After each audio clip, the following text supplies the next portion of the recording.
네, 여러분 안녕하세요. 기계 소프트웨어 개발 동영상 수업입니다. 선생님이 동영상 수업 촬영하는 날짜를 조금 착각을 해서 약간 조잡한 방식으로 촬영을 하게 됐어요.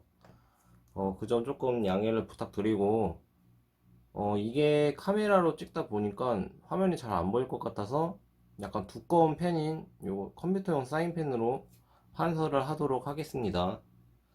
자, 그럼 우리가 무엇을 배웠는지 복습을 먼저 해보고 오늘 학습할 내용을 학습해 보도록 할게요. 자, 수업은 우리가 온라인 수업이랑 오프라인 수업 두 가지로 진행이 되었었죠. 온라인 수업에서는 주로 프로그래밍 방법에 대해서 학습을 했었고, 오프라인 수업에서는 우리가 실제 배선을 하고 그 배선에다가 어떤 제어 조건에 맞는 프로그래밍을 해서 생각한 대로 동작을 하는지 확인해 보는 수업을 했었어요. 자, 그래서 우리가 무엇을 배웠냐면 가장 중요한 것은 할당이었어요. 할당. 할당은 우리가 오프라인 수업에서만 했었습니다. 온라인 수업에서는 개념 정도만 설명을 했었고요. 그래서 이 할당이라는 것은 실제 우리가 사용하는 장치들, 예를 들어서 스위치나 모터와 같은 입력 장치나 출력 장치들을 프로그램과 일치시켜주는 과정을 말했어요. 예를 들어서 어떤 게 있었냐면, 우리가 프로그램을 간단한 yes 회로를 한번 짜봤다고 생각을 해볼게요. 이런 식으로요.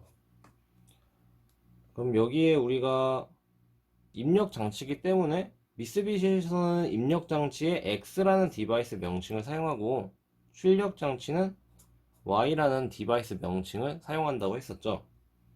그리고 이 X에 우리가 사용하고 싶은 숫자를 할당을 했었어요. 예를 들어서 X0을 할당하고 Y에는 Y20을 할당했다고 생각을 해봅시다. 그럼 이렇게 프로그래밍을 했다고 했을 때 우리가 X0을 스위치로 사용을 하고 싶어요. 근데 그거는 우리의 생각이지 요 PLC가 요 X0이 스위치라는 것을 알아들을 수는 없다고 했어요.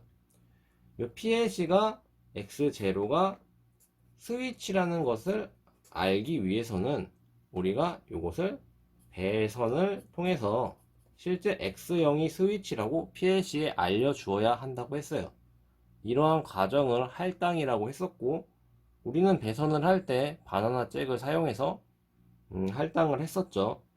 마찬가지로 출력 장치인 Y도 우리가 Y22 램프야 라고 말을 해도 PLC는 알아듣지 못한다고 했어요. 그래서 Y22 램프라는 것을 PLC에 알려주기 위해서 배선을 해서 할당을 해야 한다고 했습니다. 간단한 입력 장치랑 출력 장치 몇 가지를 더 설명을 해볼게요. 우리가 학교에서 사용한 것은 스위치랑 램프라는 입력 장치였어요. 스위치는 입력 장치였고 램프는 출력 장치죠. 입력 장치에는 우리가 사용하지 않았지만 센서라는 것도 존재합니다. 가장 많이 사용하는 입력 장치는 스위치와 센서죠. 그리고 출력 장치는 램프, 그리고 항상 선생님이 예시로 드는 모터라는 것이 있고, 가장 많이 사용하는 것은 모터와 릴레이가 출력 장치로 해당이 됩니다. 정확히 말하면 릴레이가 아니라 솔레노이드가 되겠죠. 자, 그리고 온라인 수업에서는 어떤 걸 배웠었냐면 우리가 내부 릴레이라는 것을 배우고 저번 온라인 수업이 끝났었죠. 내부 릴레이. 이 내부 릴레이를 실제 릴레이와 한번 비교해서 설명을 해보도록 하겠습니다. 실제 릴레이 같은 경우에는 한국말로 전자계전기라고 하던데 코일이 이렇게 존재를 하고 A 접점과 B 접점을 동시에 갖는 C 접점이라는 게 존재를 합니다. 요런 모양새예요. 간단하게 그리면 그래서 요 A 접점과 B 접점을 모두 갖는 요 접점을 C 접점이라 하고 처음부터 붙어있는 이 접점을 B 접점, 그리고 떨어져 있는 접점을 A 접점이라고 합니다. 그리고 여기를 이 꼬불꼬불하게 감아놓은 이 부분을 코일이라고 하죠. 전기회로 시간에 선생님이 설명했지만 전류가 흐르면 자기장이 생기고 그 자기장은 쉽게 말해서 자석이 된다고 했어요. 지금 현재 상태는 전류가 흐르지 않는 상태라고 생각을 해봅시다. 전류가 없다. 그렇다는 것은 이 코일은 자석이 아직 아니라는 거예요. 그래서 C접점과 B접점은 붙어 있지만 A접점과는 떨어져 있습니다. 그런데 이 코일에 전류가 흐르게 되면 이 코일은 자석이 됩니다.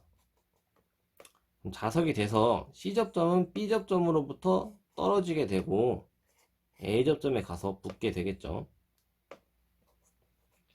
그럼 이러한 릴레이를 사용하면 좋은 점이 무엇이냐?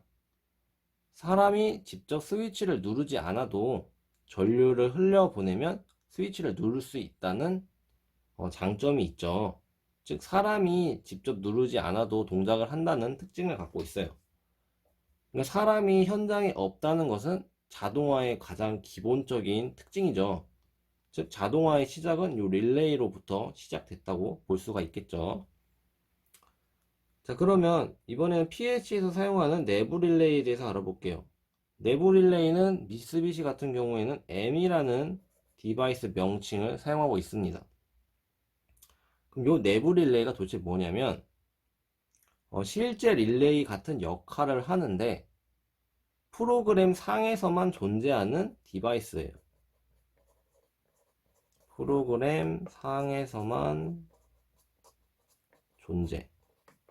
이게 무슨 말이냐면 우리가 스위치나 램프 같은 입력 장치나 출력 장치를 사용하기 위해서는 실제 이 장치들이 필요했고 이 장치를 사용하기 위해서 할당을 통해서 내부에서 디바이스를 정의하고 프로그램을 짜주어야 했습니다. 하지만 이 M이라는 애는 실제로 장치가 존재하지 않고 프로그램 상에서만 존재를 해요. 즉 실제 장치가 존재하지 않기 때문에 우리가 할당할 필요도 없겠죠. 그럼 이거 왜 쓰냐면 실제 릴레이 같은 동작을 하기 때문에 사용을 하는 것이에요. 그럼 이걸 사용하면 무슨 장점이 있냐면 실제 릴레이 같은 경우에는 사용하기 위해서 우리가 배선이라는 걸 해주어야 했어요. 여러분이 1학년 때 배선을 해봤죠. 생각보다 복잡했었는데 이 코일에 전선을 배선을 해야 되고 또 A접점, B접점, C접점을 사용하기 위해서 각각 또 배선을 해주어야 했죠. 하지만 이 M이라는 애를 사용하게 되면 실제 릴레이를 사용하지 않고도 릴레이의 역할을 구현할 수 있기 때문에 우리가 실제로 배선할 필요도 없어요. 왜냐? 실제로 존재하지 않고 프로그램 상에서만 존재하기 때문이에요. 즉 우리가 키보드만 만지작거려도 이 릴레이의 기능을 구현할 수 있다는 것이죠. 그래서 요거를 선생님이 XG5000 가지고 GX 가지고 해줬는지 XG5000 가지고 해줬는지 기억이 잘 안 나네요. 어쨌든 간에 프로그램을 하고 시뮬레이션까지 돌리는 걸 저번 동영상 수업에서 보여줬습니다. 그래서 이게 어떻게 동작을 했었냐면 간단한 프로그램을 짜보도록 하겠습니다. 예스회로 두 개로 이루어진 거죠. 요런 회로를 저번 시간에 해줬어요.